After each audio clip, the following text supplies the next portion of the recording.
Hello and welcome to Broadcasting Scotland. My name is Lewis McGlynn. Hello and welcome to Broadcasting Scotland. My name is Saoirse Healy. Hello and welcome to Broadcasting Scotland. My name is Donald C. Stewart.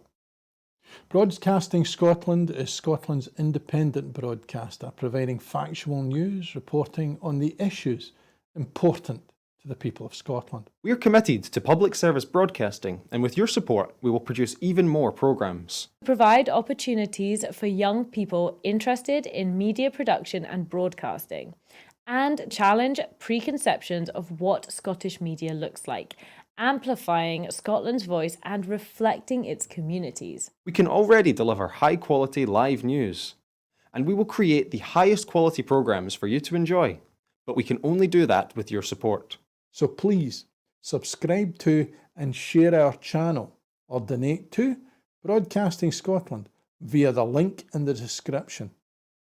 Thank you. Thank you. Thank you.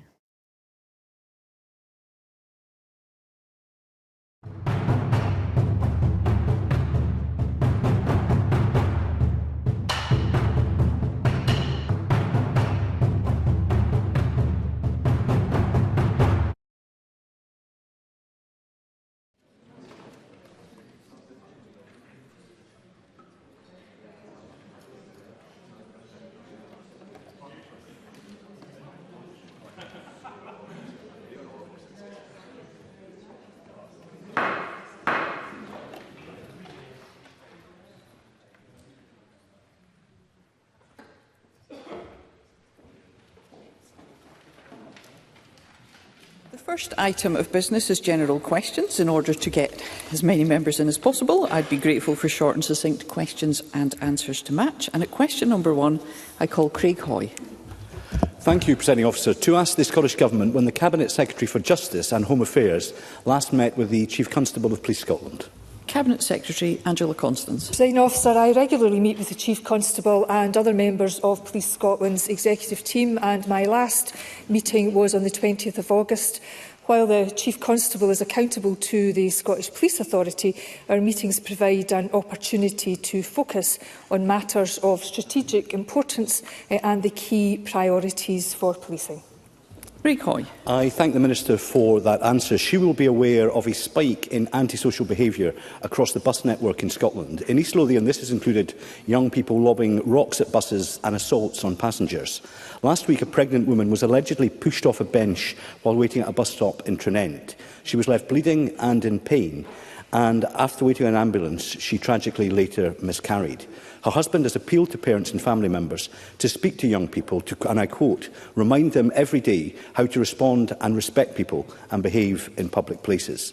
I therefore ask the Minister what discussions she has had with Police Scotland about policing on the bus network, particularly since the introduction of free bus travel for under 22s, and will she join me in calling for a policy of zero tolerance of antisocial behaviour on Scotland's bus network? Cabinet Secretary.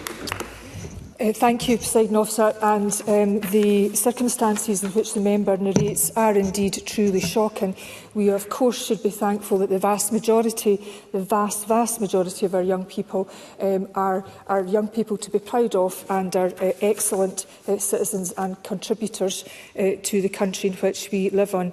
Can I reassure Mr Hoy that whether it's myself and the Minister for Community Safety, but also our ministerial colleagues in transport, that we are very much engaged in this issue, and he may wish to look at the programme for government where we talk about the ongoing work for violence reduction and also the actions that will be taken to tackle antisocial behaviour. But he is right that people who work in their bus network and in their public transport should not have to put up with any kind of deplorable or violent behaviour. Dree Nicol. Thank you, Presiding Officer. I wonder if the Cabinet Secretary can provide an update on recruitment plans that the Chief Constable has with regard to increasing police officer numbers. Cabinet Secretary. Presiding Officer, I am pleased to confirm that Police Scotland are set to take on more recruits this year than at any time since their inception in 2013. Since March, Police Scotland has welcomed around 680 new officers and over 1,280 new recruits since the beginning of 2023. Police Scotland have plans for further intakes throughout the year, with the Chief Constable confirming that our budget settlement will enable Police Scotland to recruit enough officers to increase numbers back to the region of 16,500 to 16,600 over the course of this financial year. Question number 2, Emma Roddick. To ask the Scottish Government how it plans to support communities to bring derelict buildings back into use as houses. Minister Paul McLennan. The Scottish Government has put in place an enabling policy framework, including National Planning Framework 4, which supports prioritising sites allocated for housing development, local development plans, and encourages the use of brownfield, vacant and derelict land and empty buildings.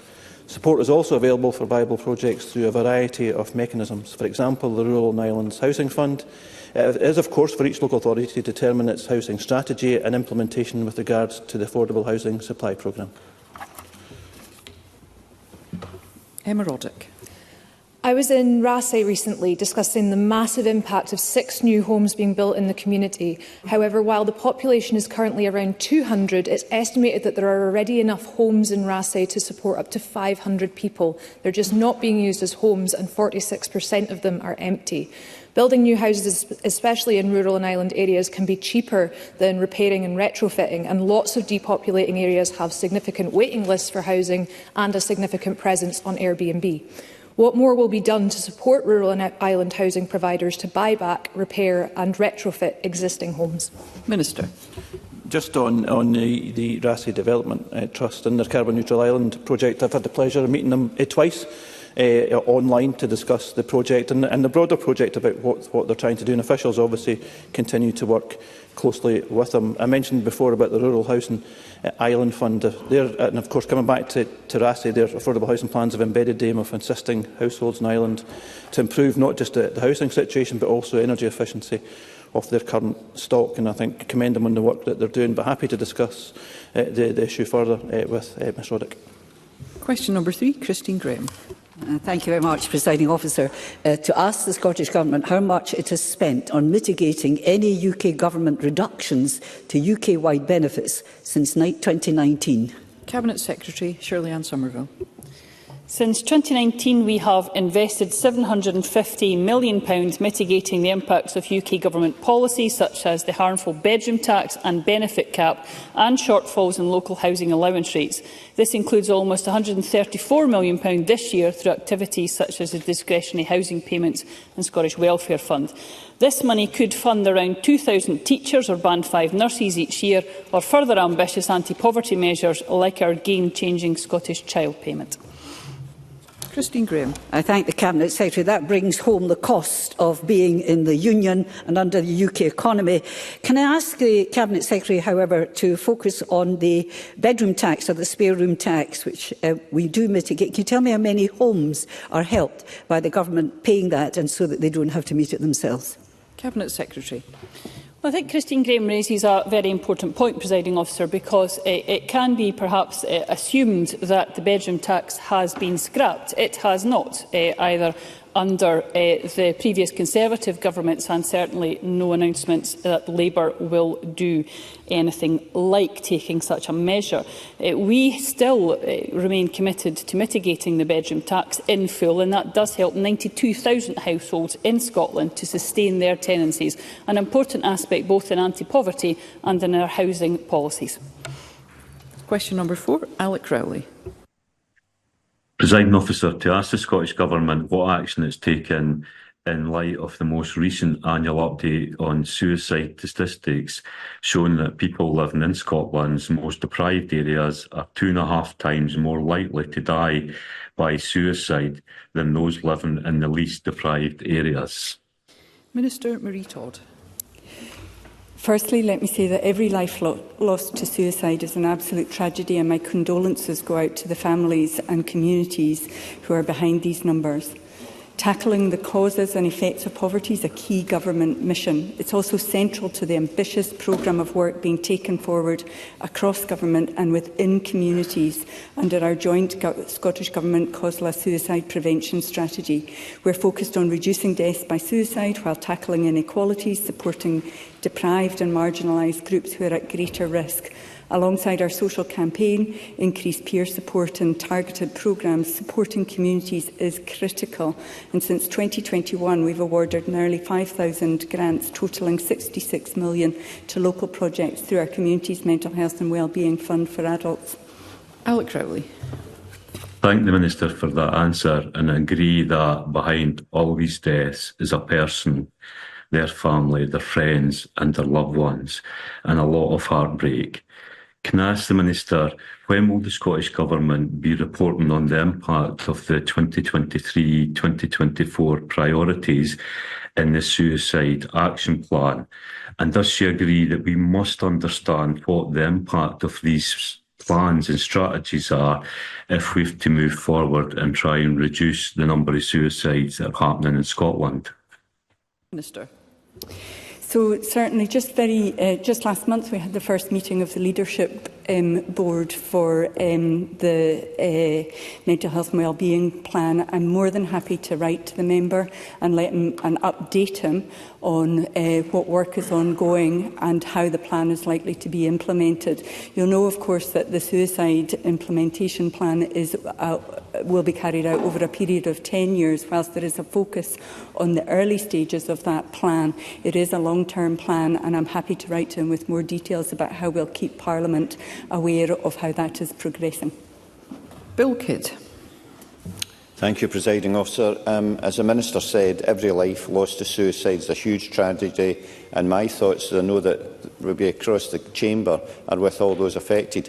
Can the Minister provide an update on Scottish Government's Creating Hope Together Year 2 delivery plan published in July this year, particularly the focus on strengthening Scotland's awareness and responsiveness to suicide and people who are suicidal? Minister. So the two-year delivery plan builds on the considerable progress made during 23 to 24. We're proud of the difference we're making by improving suicide awareness, increasing availability of peer support across our communities and using clinical evidence and our time-space compassion approach to drive improvements in statutory services. With continued focus on groups at risk of suicide, many of the actions are designed to reach and support people who are impacted by discrimination, stigma and the wider social determinants of suicide. Work's underway on expanding the campaign and learning activities, growing our social movement and to engage new audiences. And we're improving responses people receive in unscheduled care settings like A&E. We're also developing a new portal to ensure that people feeling suicidal know where to go to help. I'm happy to update the member in writing with a full suite of actions that we are taking, as mentioned to Alex Rowley. Alexander Stewart. Thank you, Presiding Officer. Organisations such as Men's Shed and Andy's Man Club in my region play vital roles eliminating the stigma surrounding mental health and creating judgment-free confidential spaces where men can be open about the storms within their lives. So what more can be done to ensure that these important organisations can carry on the work which is so desperately needed, Minister? Minister. So I absolutely agree on the point of stigma. It is absolutely a challenge for all of us, and that all of us share in terms of stigma prevents people from accessing the help that they are entitled to and the help that they have a right to. So work to tackle stigma is vitally important. Men's Shed, of course, have had an assurance of funding from another portfolio within the government, but we have also contributed, as I mentioned, with a number of different programmes. We've invested in SAMS, Andy's Man's Club, Wellbeing on Wheels, the rollout of our Distress Brief Intervention programme. There's a whole suite of different areas that we are investing in, as well as Men's Shed. Question number 5 has not been lodged. Question number 6, Sharon Dowie. Thank you, Presiding Officer. To ask the Scottish Government what its response is to the reported significant increase in shoplifting recorded in Scotland. Minister Siobhan Brown. Thank you, Presiding Officer. The Scottish Government absolutely recognises the disruption and the harm to businesses from theft and other antisocial behaviour. And Police Scotland and partners are taking action to tackle and reduce it. We continue to support the innovative Scottish Partnership Against Acquisitive Crime strategy, The partnership is led by Police Scotland, working with retailers and other organisations, including Retailers Against Crime and Neighbourhood Watch Scotland, with a focus on prevention, deterrence and, where appropriate, enforcement. The strategy seeks to minimise opportunities for this type of crime, protect individuals and businesses and deliver clear advice and guidance for prevention. Furthermore, each local area has a local police plan refreshed for 2023 to 2026, many of which will include specific activities focusing upon acquisitive crime and engagement with partners and stakeholders, ensuring that focus upon the concerns of retailers is addressed at a local level. Aaron Dowie. Thank you. Shoplifting crimes across Scotland have seen a dramatic 34% increase between June 23 and June 24, with a 40% rise in East Ayrshire and 22% rise in South Ayrshire. And that's only crimes that are recorded. Retailers are facing attacks on their livelihoods. With officer numbers at their lowest since the SNP came into power, response times are said to be unsatisfactory or significantly delayed. It's clear that the current approach is simply not working, with a high percentage also saying they are faced with violence and abuse. Can I ask the Minister what specific steps the Scottish Government is taking to support retailers and to improve police response times in order to better protect our local communities? Minister. Thank you, Presiding Officer. The budget for police funding, even under these extremely challenging times, is $1.55 billion, which has been an increase of $92.7 million, and the Police Constable has confirmed that the Scottish Government investment will enable Police Scotland to recruit and increase police numbers. Earlier this year, I did meet with the Retail Industry Leadership Group and the Scottish Retail Consortium, who raised concerns regarding antisocial behaviour and an increase in theft. And it might be interesting for one of the member to find out about an initiative that Police Scotland are currently piloting in Fife, which is the Police Scotland come together with partners and IT providers, which will help develop a platform allowing staff within stores to send direct details of crime to Police Scotland, and this is an initiative that will hopefully be rolled across Scotland. Daniel Johnson. Thank you, Presiding Officer. Can I remind the Chamber of my register of interest in that I'm a member of USDAW, the Shop Workers Union. In 2016, USDAW's Freedom from Fear survey found that 2% of shop workers suffered violence. By 2023, that was 18%, and shoplifting is a key trigger for this.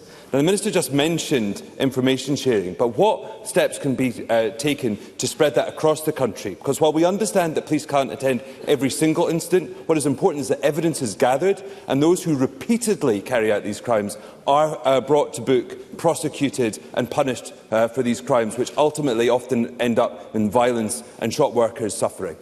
Minister. Absolutely. Thank you, Presiding Officer. As well as the Space Initiative with Police Scotland, I think it's really important to recognise some of the really good collaborative work which is happening across Scotland. I've visited several projects in Stirling and in Inverclyde where you've got the local authorities coming together with Police Scotland, with education, with local businesses, and to tackle local issues. And I think this is where it's really important to reiterate the importance of local police plans. Question number 7, Rona Mackay. Thank you, Presiding Officer. To ask the Scottish Government whether it will provide an update on any steps that it's taking to ensure that any increases in the Scottish Police Authority resource budget continue to support further police recruitment in light of the challenging financial circumstances as a result of the UK Government's proposed financial settlement. Cabinet Secretary Angela Constance. Presiding Officer, as has been made clear this week following the UK Chancellor's July statement, the Scottish Government continues to face the most challenging financial situation since devolution. Despite the UK Government's cuts to our budget, we have provided record funding of £1.55 billion this year, an increase of £92.7 million, with £75.7 million of this for resource, allowing Police Scotland to increase officers. Police Scotland indicated that there were around 16,400 officers at the beginning of August, with over 680 new officers recruited since March, and I'm pleased to say that they will take on more recruits this year than at any time since 2013. Rona Mackay. I thank the Cabinet Secretary for that answer. Whilst it's welcome that the SNP Scottish Government will do everything it can to protect frontline services and the public from the Westminster attack on Scotland's public spending, can the Cabinet Secretary expand on the potential impact that the Labour Government's decision to stick to the Tories' fiscal rules will have on delivering a fit-for-purpose Police Scotland service in the long term? Cabinet Secretary. Presiding Officer, in the face of the financial challenges, this Government has made clear that we will support people where it is needed most, including our public services, and that includes policing. As we know, all roads lead to Westminster, and we've been told that things will only get worse. We now need the UK Government to invest so we can get our proportionate share. And if they cut, Cabinet Secretary, we will feel Cabinet the brunt Secretary, of that. Sorry, I'm just very conscious there are a lot of conversations taking place across the Chamber, and I'd be grateful if members could focus on the Cabinet Secretary's response. Are you content, Cabinet Secretary? And just to conclude, Presiding Officer, by saying that Labour austerity is as damaging as Tory austerity, and this Government continues to call on the UK Government to invest in public services and crucial capital infrastructure. Thank you. Question number 8, Edward Mountain. Thank you, Presiding Officer, to ask the Scottish Government whether it plans to take any action in relation to reported concerns regarding to how the 2018 GP contract is working in the Highlands and Islands. Cabinet Secretary Neil Gray. Under the 2018 GP contract, health boards and integration authorities are responsible for establishing and maintaining multidisciplinary teams, working closely with our local GP representatives and communities. In doing that, it's fundamental that these services meet the needs of local patients, not more so than in our rural and island communities. While we've made good progress on implementation at the national level, we know that implementation gaps and challenges remain, and we continue to work with all partners involved in implementing the contract to further understand and tackle those ongoing challenges, including in the Highlands and Islands. Edward Mountain. And I thank the Cabinet Secretary for that answer. What is absolutely clear is as a result of the 2018 GP contract, there are less GPs in the Highlands, there are less independent GP surgeries in the Highlands, and patients are having to travel hundreds of miles for immunisation. Getting primary care right is critical to avoid expensive secondary care. Given the contract is failing in the Highlands, will the Scottish Government undertake to review and ultimately replace it as it's not working? Cabinet Secretary. So I agree with Edward Mountain that having strong, sustainable primary care services are critically important to avoid people moving on, having an escalation in their ill health and moving into more expensive and problematic secondary care services. That's why we are investing in the likes of the ScotGem programme to see more rural GPs come through the system, and it's why we're investing through the contract in multidisciplinary teams to ensure that we have a more sustainable GP general practice position, including in areas in the Highlands and Islands. And I was able to see some of that in action when I was visiting the likes of the Western Isles and Islay over the summer, where I was able to see for myself the impact that those multidisciplinary teams are having. I'd be more than happy to have further discussions with Edward Mountain on that regard. Thank you. That concludes general questions. The next item of business is First Minister's questions. At question number 1, I call Douglas Ross. Thank you, Presiding Officer. Yesterday, John Swinney said eradicating child poverty would be the top priority of his government. But since his statement, we've heard this. Fiona King from Save the Children said, and I quote, "There is nothing in this programme for government that truly shifts the dial on child poverty." Dr Lindsay MacDonald of Magic Breakfast said, "Far from a manifesto on the eradication of child poverty, this plan will struggle to make a significant dent in the child poverty crisis that Scotland faces." And Mary Glasgow, Chief Executive of Children First, said the charity was deeply concerned that the drastic cuts to public spending will throw many children and families already in crisis over the edge. So who's right, John Swinney or the growing list of experts who say his programme will fail to tackle child poverty? First Minister. Presiding Officer, I recognise the enormity of the challenge that we face on child poverty. It's why it is the central mission of my government to eradicate child poverty. And the reason why child poverty is so high is because Scotland has suffered from 14 years of Conservative austerity and welfare cuts, which have forced families into poverty. That has resulted in the Scottish Government taking steps to spend over £400 million on measures such as the Scottish Child Payment, which, along with our other measures, are keeping 100,000 children out of poverty. Now, I respect all of the organisations and the individuals that Douglas Ross raised with me. These are people that care deeply about the eradication of poverty, as do I. But I think all of them would accept that child poverty has been made the crisis it is in our country today because of the actions that Douglas Ross voted for when he supported the Conservative Government in the House of Commons. Absolutely. Douglas Ross.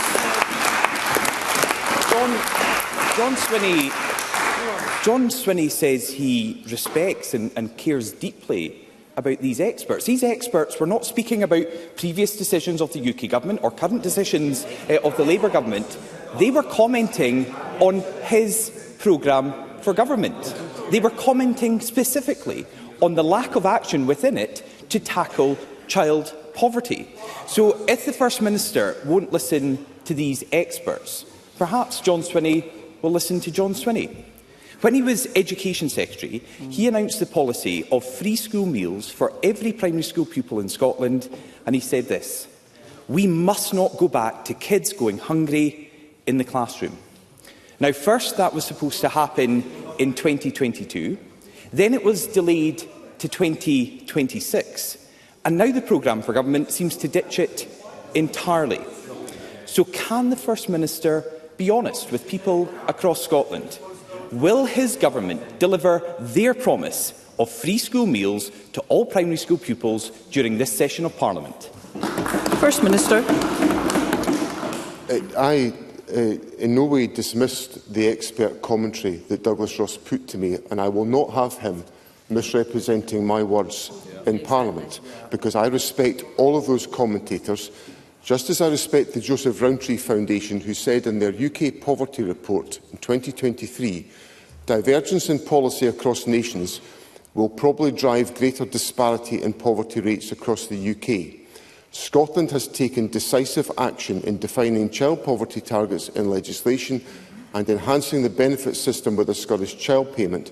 And of course, the latest statistics for child poverty show that child poverty rates in Scotland are 24% compared to 30% in England, 29% in Wales and 23% in Northern Ireland. So I simply put that data on the record to demonstrate that we are taking action, but we are having to swim against a tide of austerity and welfare cuts inflicted upon us by the last Conservative Government, of which Douglas Ross was a supporter. That's before we get near the financial wreckage done by Liz Truss, which Douglas Ross wanted me to emulate. Thank goodness I did not do that. Now, the challenges we face are well rehearsed to Parliament by the Finance Secretary on Tuesday. As a consequence of cumulative inflation, which over the last 3 years has been 18.9%, 18.9%, that has undermined the value of money that we have available.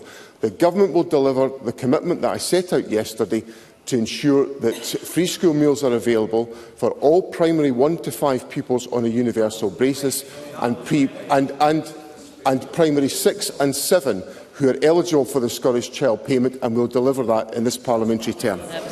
Douglas Ross. I really don't know why SNP members are applauding that, because that was a very long answer that didn't address the very specific point. So I'll try again. Does John Swinney commit now to deliver the pledge he made as Education Secretary to deliver free school meals to all primary school pupils by the end of this parliamentary session? That was a simple question that can surely get a simple yes or no answer. And let me ask about another pledge that the SNP made to the poorest children in Scotland. This year's exam results showed that the attainment gap is at a higher level, is wider than ever. John Swinney, the Education Secretary, vowed to eradicate the attainment gap completely. Yet John Swinney, the First Minister's bold ambition is merely to seek to reduce it, and he's even failing at that. So is John Swinney proud that his legacy will be Scotland's poorest children falling further behind? First Minister. Presiding Officer, the Government is facing very challenging financial times, and I set out yesterday that we will deliver the commitment to ensure that free school meals are available for primary 6 and 7 pupils who are eligible for the Scottish Child Payment. But we will not be able in this parliamentary term to roll out the eligibility on a universal basis across primary 6 and 7 pupils, because our budget has been eroded by the fiscal mismanagement and the sky-high inflation which Douglas Ross was party to creating as part of his support for the United Kingdom Government.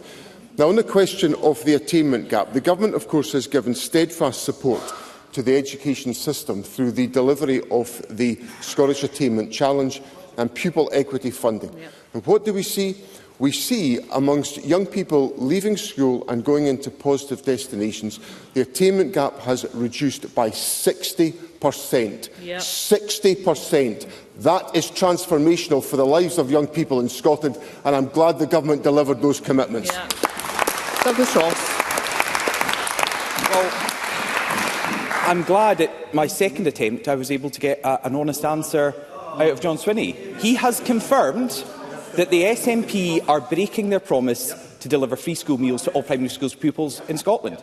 Now, that's movement from his Deputy First Minister just this morning, who, when asked about it on the radio, suggested that it may still be possible and they would do it during this Parliament if budgets allowed. John Swinney's ruled that out. He is now announcing today to people across Scotland that the promise he made as Education Secretary, the promise he asked people to support the SNP to get them into government, has now been broken.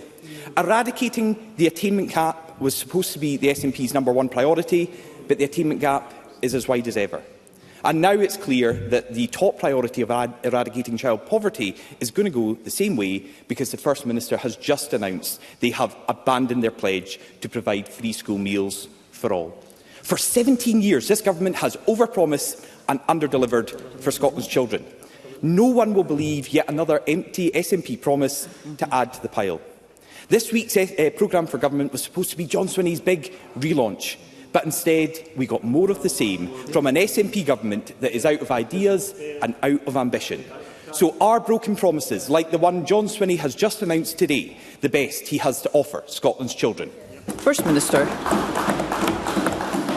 President Officer, my commitment to eradicating child poverty is steadfast in this programme for government, and the Government is putting the resources in to make sure that we can achieve that objective, with over £400 million being spent on the Scottish Child Payment, which is keeping 100,000 children out of poverty. That is what is happening on this Government's watch. We have a lower child poverty rate in Scotland, far too high for my liking, far too high, but it's been made worse by the folly and the actions of the 14 years of the Conservative. Well, Douglas Ross, as usual, from his front bench seat, shouts and interrupts at me, and he says it's on my choices. Mr. Ross. Yes, it is my choice, Mr. Ross. It's my choice to make sure we invest in the future of Scotland, which the Conservative Government destroyed by the austerity agenda that was supported by all of the Conservative members over there. And what the people of Scotland will hear from this Government is a determination to ensure that we deliver on our commitments to lift children out of poverty, where the Tories have made the situation worse.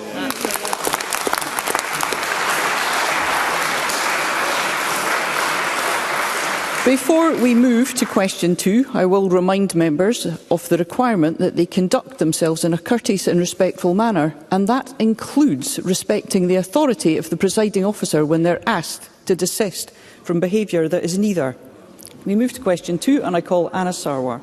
Thank you, Presiding Officer. Can I take this opportunity to welcome the election of a new UK Labour Government and to congratulate Keir Starmer on becoming Prime Minister? I'm sure the whole Chamber will want to congratulate all of Scotland's MPs, new or returning, regardless of party, who have been elected to represent and deliver for the people of Scotland. Yesterday, the First Minister outlined his programme for government, a statement with no vision, no strategy and no plan. And nowhere was that more glaring than for our NHS. On their watch, over 864,000 Scots are on an NHS waiting list. That is 1 in 6 people across the country.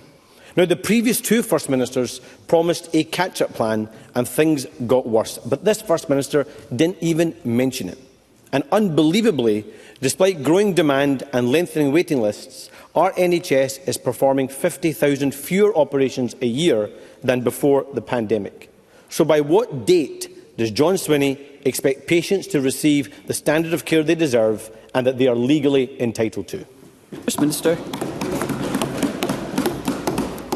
First of all, Presiding Officer, let me echo the words of welcome from Anna Sarwar to Keir Starmer as the new Prime Minister. The Prime Minister telephoned me the day of his election as Prime Minister and came to see me on the Sunday after the election, and I very much welcome the efforts the Prime Minister has made to create a better relationship between the Scottish Government and the United Kingdom Government.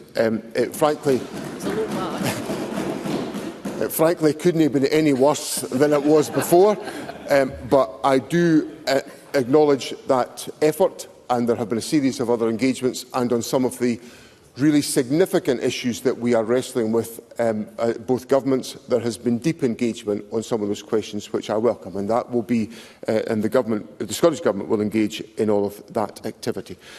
We face significant challenges in the National Health Service, as Mr Sarwar knows. The programme for government set out a range of different interventions. This is where Mr Sarwar was incorrect in his question. The programme for government set out a range of interventions that we are making to ensure that we reduce waiting times within the National Health Service, that we expand the capacity for undertaking treatment, and that we improve the performance in a number of key areas, particularly diagnostic information. I put on the record yesterday about cancer diagnosis, which is significant in improving the outcomes for individuals in Scotland. We are working very hard to overcome the waiting lists that have been created as a consequence of COVID, and the Health Service is being resourced to enable it to do so. Anna Sarwar. I thank the First Minister for that answer, but I don't think he understands that waiting lists are actually getting longer. And let's take a single example. Mark Rogers, a former footballer. Mark has had prostate problems for years. In April, he was told he needs urgent surgery, and he's been using a catheter for 5 months. It was only meant to be for weeks. He's in unbearable pain and has been having suicidal thoughts. And despite being told his treatment is urgent, he's been told he could have to wait for over another year. He said, "I'm in constant threat of life-threatening side effects and potential organ damage. I haven't acted on my suicidal thoughts, but I'm terrified where depression is leading me." Lothian's Health Board has confirmed that they will not meet the treatment time guarantee for Mark and apologised. But saying sorry doesn't cut waiting lists. So when will this government stop failing Mark and the thousands of patients like him? First Minister. First of all, I'm sorry about the detail that Mr Sarwar puts on the record on behalf of Mark Rogers, and if he wishes to pass particular details to me, I will explore the case and determine if there is anything more that can be done to support the treatment for Mr Rogers. I think it's important to put on record the fact that we are still dealing with the aftermath of the COVID pandemic. We are resourcing the health service to a greater degree than would be possible had we just simply replicated the financial settlement from the United Kingdom Government. That's come about as a consequence of the decisions that the Government in Scotland has taken about taxation, where we've asked those on higher incomes to contribute slightly more in taxation, and we have invested a large proportion of that in the National Health Service. So I can give Mr Sarwar the assurance that the Government will continue to invest in the National Health Service to expand capacity. We obviously are trying to deliver the treatment that individuals require as timeously as is possible, and of course there are many, many examples of that happening, but I accept, and Mr Sarwar has put this case on the record, that there will be cases where that is not so, and I will endeavour to do all that I can to try to resolve those issues on behalf of Mr Rogers and patients like him. The frustrating thing is that week after week the First Minister says sorry, And week after week, those sorries still do not cut waiting lists, and people still are failed by this government. And Mark is just one example of thousands of examples right across our NHS, which is in crisis. And the statistics are so bad, and the stories of patient failure so regular, that it actually feels like the government have become desensitised to this crisis. 37,000 Scots on a waiting list for an operation right now have already waited for over a year. Right now, there are almost 5,000 children waiting for mental health care. Thousands of families have already been forced to empty their savings or borrow money to pay for private care, all while the NHS carries out 50,000 fewer operations a year. So can't the First Minister see that behind every one of these numbers is a patient in pain, an anxious family and a workforce at breaking point, and that we need a government in Scotland that is serious about saving our NHS so it's there for people when they need it? First Minister.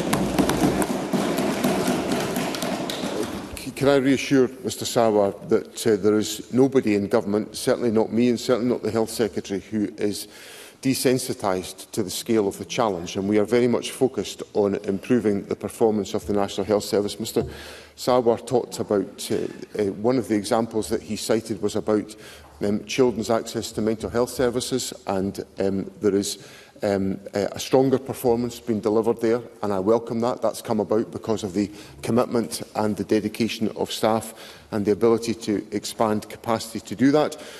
We are taking steps on to ensure that we improve capacity within the health service. On cancer, for example, there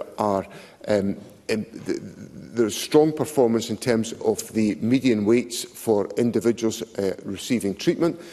Obviously, in that, there will be people that wait longer. I accept that. But we are trying to reduce those waiting times as quickly as we possibly can do.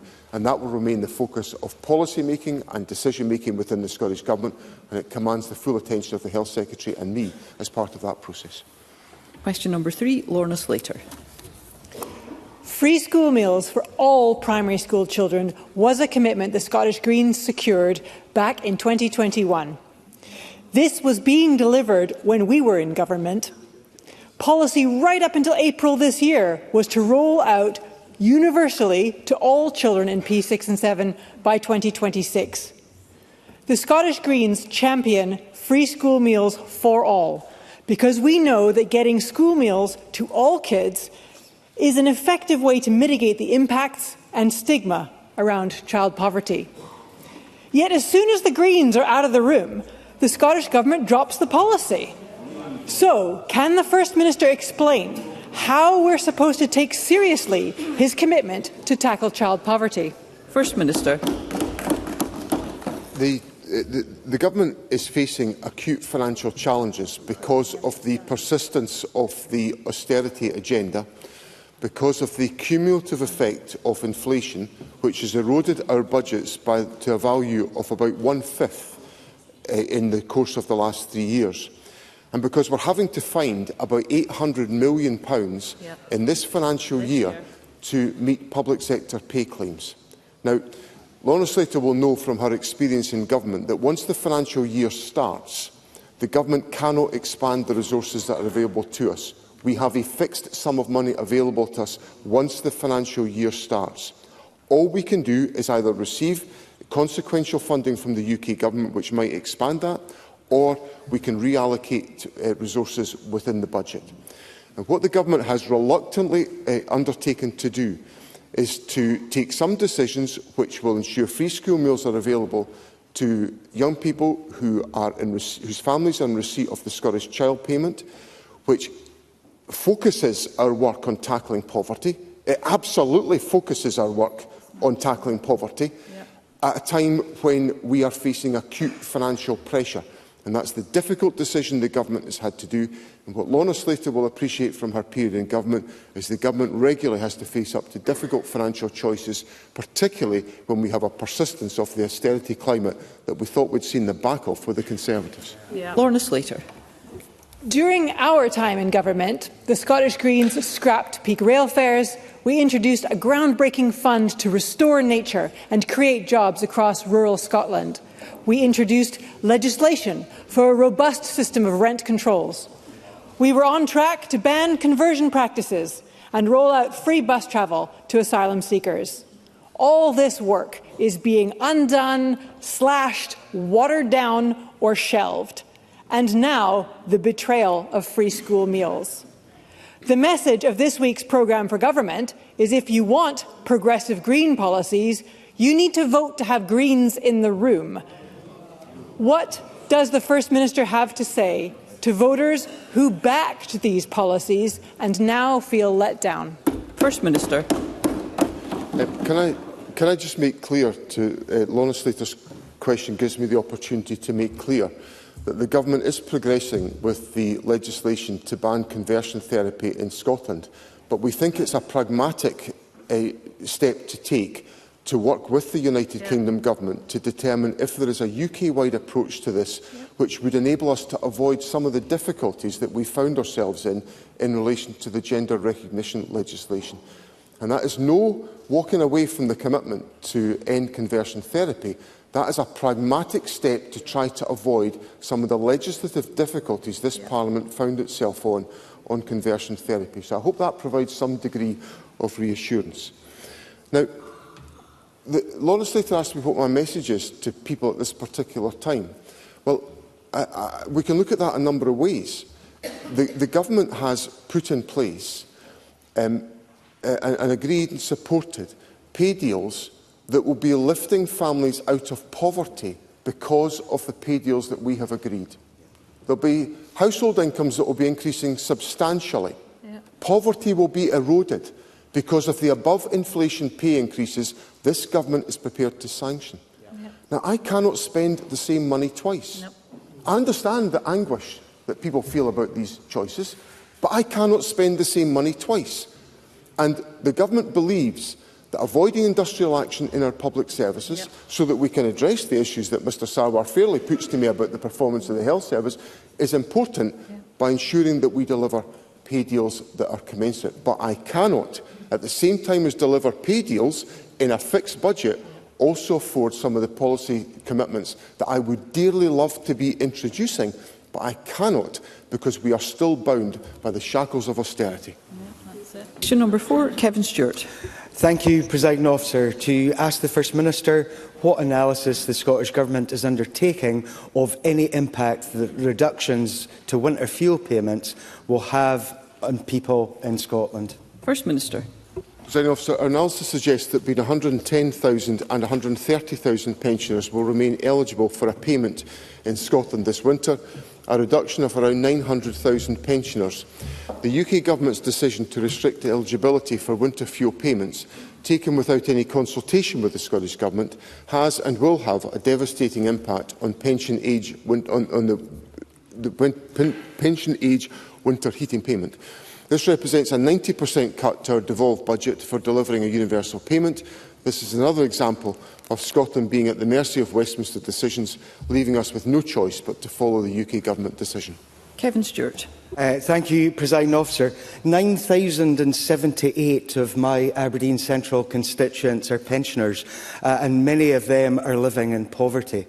And they are worried about Labour austerity and the impact on them. Does the First Minister share my view that Labour's brutal cutting of winter fuel payments is not only an attack on older people, but an attack on devolution itself, as the Chancellor showed no interest whatsoever in consulting the Scottish Government ahead of her decision? First Minister. The point that Kevin Stewart makes about the impact of the winter fuel payment cut is absolutely valid. There will be pensioners who are not in an affluent position who will be suffering significantly as a consequence of this. But if you then add on to that the fact that there was a commitment to reduce fuel bills by on average £300 from the incoming Labour Government, but in fact people are going to see their fuel bills increase by an average £149, that is going to compound the damage that is going to be done to those pensioners as a consequence. So I don't underestimate the scale of the difficulty. If there was another alternative, I would have liked to have taken it, but Mr Stewart will also appreciate from his experience in government, I cannot find the £160 million to enable us to continue that payment on a universal basis, much as I would like to do. I think on the intergovernmental relations question, I accept that decisions get taken abruptly by governments. Sometimes my government has to do that as well. But obviously, I would encourage the United Kingdom Government to engage in deeper dialogue with the Scottish Government as we try to resolve the very difficult circumstances that we all face. Question number 5, Ros McCall. Thank you, Presiding Officer. To ask the First Minister what the Scottish Government's response is to the recently published report, Education Outcomes for Looked After Children 22-23. First Minister. So the Scottish Government is resolute in our commitment to keep the promise. The attainment gap between care experience and all children has been narrowing at all levels since 2009-10. This gap continues to narrow at the highest levels of achievement, and for low-level qualifications remain narrower than it was pre-COVID. Whilst overall figures indicate there is more to be done on exclusions and attendance, with support through the Care Experience Children and Young People Fund and the Virtual Head Teacher Network, we have seen real successes in these areas in schools across Scotland.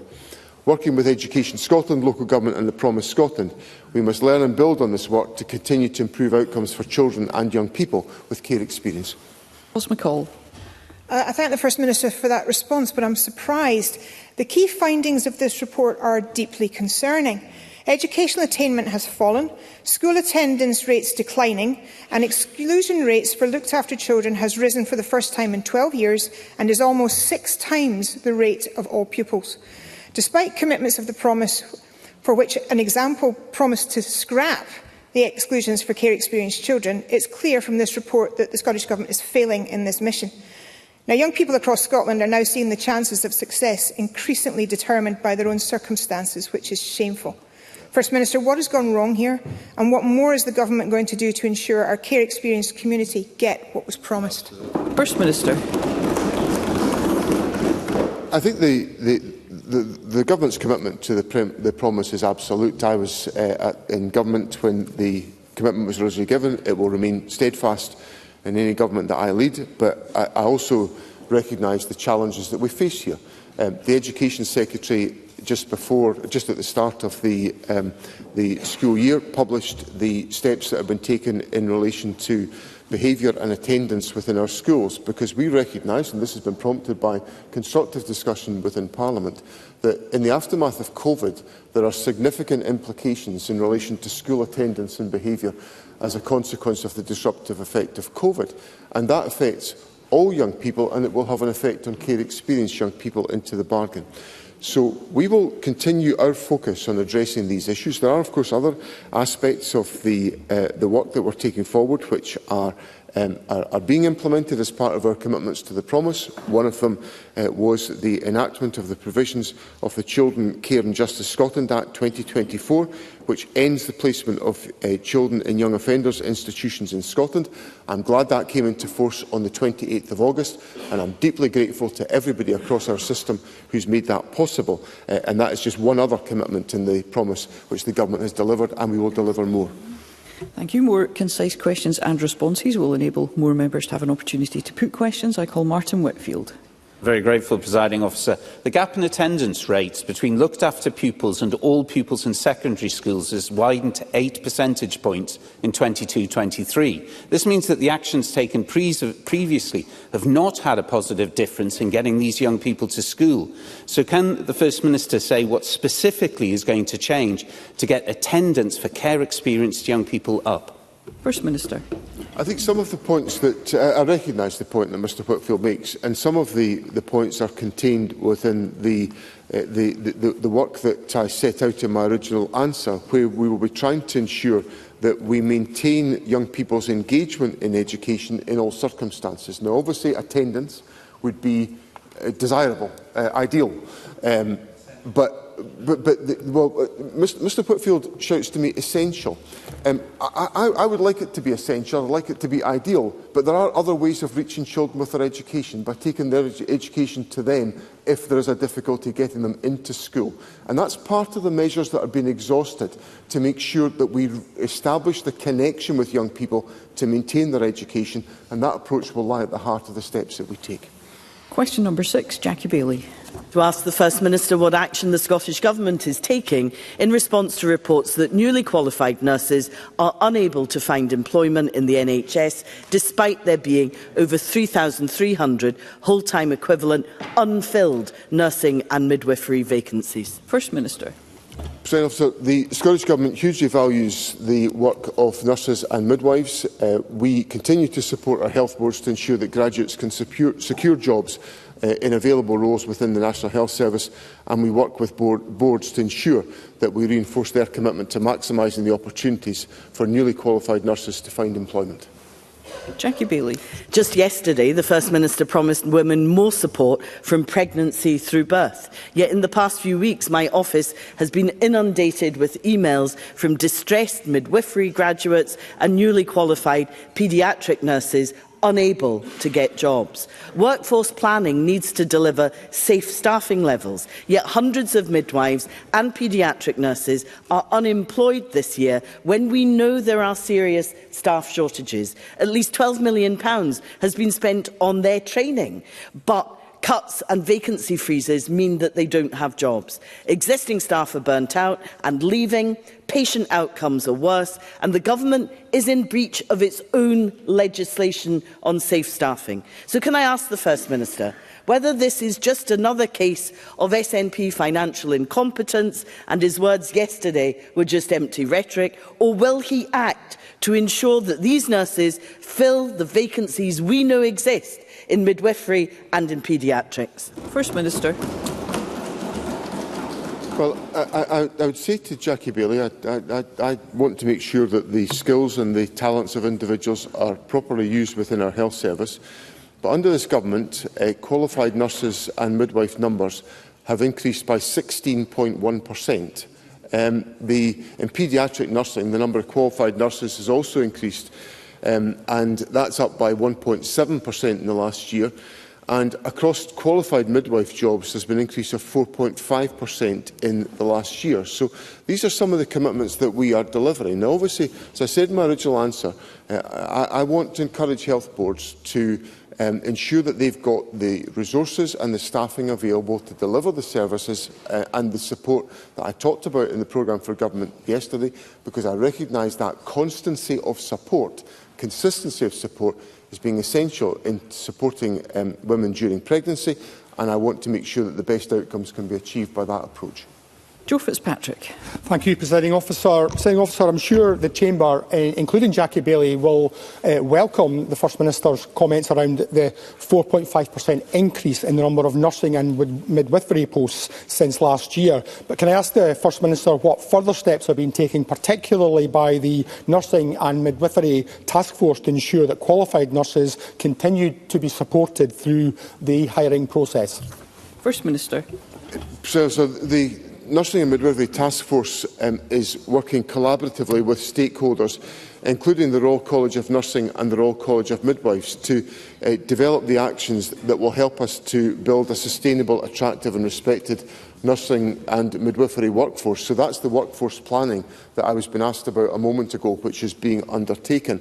The work plan of actions will be shaped by the voice of the current and future nursing and midwifery workforce as part of the task force activity, and we expect the final report and the work plan to be published later on this year. Thank you. We move to constituency and general supplementaries. I call Liz Smith. Thank you. Yesterday's exclusive article in the Courier made very clear that to date the Scottish Government has not had any engagement with the Libyan authorities about the disgraced surgeon Professor El Jamel. But it also put on record that the Cabinet Secretary for Health is now suggesting that that might be possible. Could the First Minister confirm that that is the case? First Minister. Presiding Officer, obviously there is widespread concern about the El Jamel case, and it's the subject, of course, of a public inquiry that is underway. The Health Secretary is looking carefully at these issues to determine what approach we can take to ensure that any of the concerns that have been raised in the news article can be addressed as effectively as possible, and for any of the information that we hold to be available to Libyan authorities as appropriate. Ms Gibson. Presiding Officer, the First Minister will share my astonishment that the UK Labour Government has shamefully cut £140 to £160 million in winter fuel payments to Scottish pensioners this year, while reportedly providing the Scotland Office with a similar sum, £150 million, with which to undermine devolution.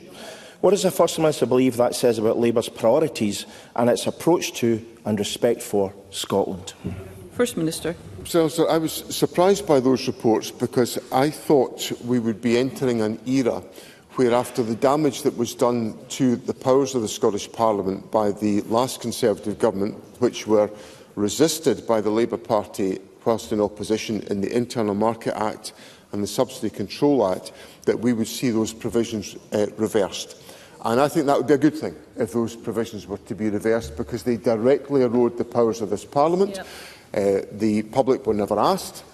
Brexit was used as an excuse for eroding the powers of this Parliament. And where you have proper and effective devolution, this Parliament should have the responsibility to take forward those areas of responsibility, and they shouldn't have the ability to be undermined by the actions of the United Kingdom Government. So I hope the UK Government will take the lead from Mr Gibson's question and reverse those provisions that are undesirable. Michael Mara. I know that the First Minister will want to join me in welcoming today's superb news of £30 million of funding from the new UK Labour Government for life sciences research at the University of Dundee. This research work is extraordinary and it is vital. It's delivering breakthroughs in the treatment of skin cancer, and the prospect of this new funding advancing the fight against Parkinson's and Crohn's disease. The University of Dundee has now been the leading life sciences university in the UK for 2 decades. I know the Parliament will want to recognise that. Does the First Minister agree with me that the diversity of our world-leading universities across Scotland is a vital national strength, and what can he do to continue to support that work and the diversity of all our universities in groundbreaking research in science? First Minister. So I'm as Mr Mara will not be surprised, I'm very familiar with the life sciences work of the University of Dundee. It's been my privilege over my parliamentary career to talk about these issues on many occasions with individuals such as Professor Mike Ferguson, who's done such a superb work in developing the resources at the University of Dundee, of course built on very strong foundations over many years. So the University of Dundee has captured a significant role in life science research over many years. I think it's an area of critical strength. It's attracted a lot of support through Scottish Enterprise and through Scottish Government funding over many years. The Deputy First Minister was visiting the facilities over the summer, and I wish the University of Dundee every success, and the Government will work collaboratively to ensure that is enhanced. Gordon MacDonald. Thank you, Presiding Officer. The First Minister will be aware of reports of more than 400 jobs at risk at the Mitsubishi Electric plant in Livingston. This announcement could have a significant impact both socially and economically for my constituents in neighbouring Edinburgh Pentlands and beyond. Can the First Minister outline what engagement the Scottish Government has had with Mitsubishi and what support is in place for those at risk of redundancy? First Minister. So I was concerned to hear the reports about the proposals from Mitsubishi Electric. It's a very significant and highly specialised asset within Scotland. I've visited it myself in the past. The Minister for Employment and Investment has spoken with Mitsubishi Electric to understand the rationale behind their position. Scottish Enterprise are working closely with the company to consider all viable options, and we will, of course, be in a position to support employees if we reach that point where there is any loss of employment. But the intervention of Scottish Enterprise is designed to try to create a pathway to avoid this situation, and the focused activities of Scottish Enterprise will be at the disposal of the company to avoid any industrial loss of employment. Dowie. Thank you, Presiding Officer. Newcomnock residents have raised concerns of raw sewage being dumped in the area under the guise of a land restoration project. Locals believe this is a health and safety hazard that is contaminating local watercourses and affecting local businesses, forcing them to close their doors due to the stench. This is not the first time the issue of waste dumping has been raised in the area. I have raised the issue of Turbolton Moss landfill site for over 3 years and little progress has been made. Can I ask the First Minister What checks are made on land that has been designated as a restoration project, and what measures are in place to ensure that discarded waste materials complies with regulations? First Minister. Well, these points are very concerning that Sharon Dowie puts on the record, and on the face of it, it sounds to me wholly unacceptable. So the regulatory authorities in Scottish Water and in SEPA should be, and also in the local authorities, should be undertaking scrutiny of these issues. And we will certainly, if Sharon Dowie would like to furnish me with more information, I will certainly raise those with the relevant regulatory authorities, because her constituents should not have to endure that experience. Paul O'Kane. Disappointing, unjustifiable and a breach of trust is how human rights organisations like the Scottish Human Rights Commission, Amnesty and the Human Rights Consortium have described the government abandoning human rights legislation from this session of Parliament. And indeed, coupled with the apparent abandoning of the Learning Disability, Neurodiversity and Autism Bill, and decisions such as reprofiling £10 million of money for changing places toilets, what does the First Minister think this says to disabled people? And what does he think more widely it says to people whose human rights are often most at risk? What is his government going to do about this? First Minister. Well, the government takes a number of steps to ensure that the rights and the support for disabled people are taken forward. Over the summer, I met, along with the Equalities Minister, the Glasgow Disability Alliance and a number of other organisations representing people with disabilities in Glasgow, and we had a very open conversation about some of the issues that require to be addressed. And I can assure Mr O'Kane and stakeholders that the government takes very seriously these issues and will take all practical steps we can to address the issues that are of concern. Claire Adamson. Thank you, Presiding Officer. Parents and carers and pupils in Motherwell and Wishaw have repeatedly tried to raise concerns after the Labour North Lanarkshire administration, with support from the Conservatives, cut school transport provision. I share the concerns, having walked some of these routes with the families and also watched the brilliant video from Sean Ferrier, Sean's Walk to School, detailing the hazards he will face if this is rolled out to primary schools as planned next year. Can I ask the First Minister what processes are in place for parents, carers and pupils to challenge decisions on safety grounds and challenge the local authorities' refusal to review these walking routes? First Minister. President Officer, the issues at stake here are properly a matter for the local authority to determine, but the local authority have a duty to make arrangements that they consider necessary for the transport of pupils between home and school, and to have regard to their safety. So that commitment is a significant element of the guidance that is available, and that has to be addressed by the local authority. And the local authority's engagement processes should be designed to ensure that parents and carers can make those representations where they are concerned about the safety of their children, and the local authority should take those seriously. And Oliver Mundell. Thank you, Presiding Officer. As the First Minister will be aware, since plans for a new Galloway National Park were announced over the summer, there has been significant and growing opposition to this proposal, which now spills into my own Dumfriesshire constituency. Many fear this promises to be yet another example of urban do-gooders imposing their sanitised, over-regulated idea of the countryside on already fragile rural and agricultural communities. It's not supported by the local NFU, and hundreds of people are concerned with what is planned. Can the First Minister give a guarantee today that if local people say no to the proposal, it will not go ahead? First Minister. Well, obviously, there's an aspiration for there to be national parks. Part of my constituency is in a national park, and there's a lot of good work is undertaken there. But obviously, the process of taking forward the proposals in relation to the Galloway National Park requires engagement and consultation.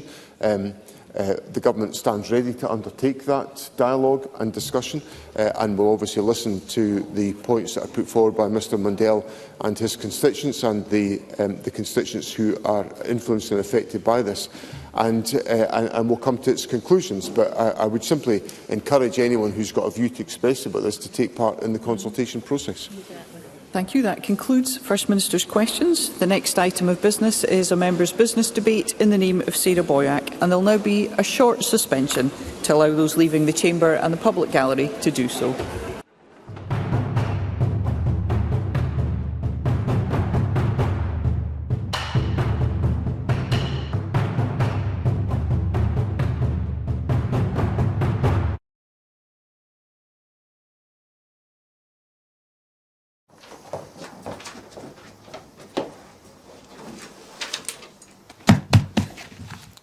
Hello and welcome to Broadcasting Scotland. My name is Lewis McGlynn. Hello and welcome to Broadcasting Scotland. My name is Saoirse Healy. Hello and welcome to Broadcasting Scotland. My name is Donald C. Stewart.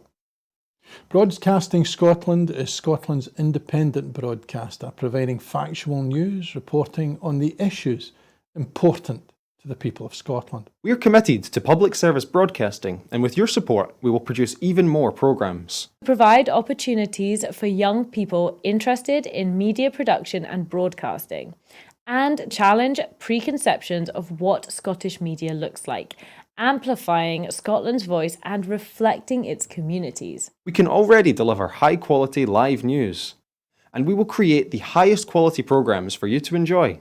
But we can only do that with your support. So please subscribe to and share our channel or donate to Broadcasting Scotland via the link in the description. Thank you. Thank you. Thank you.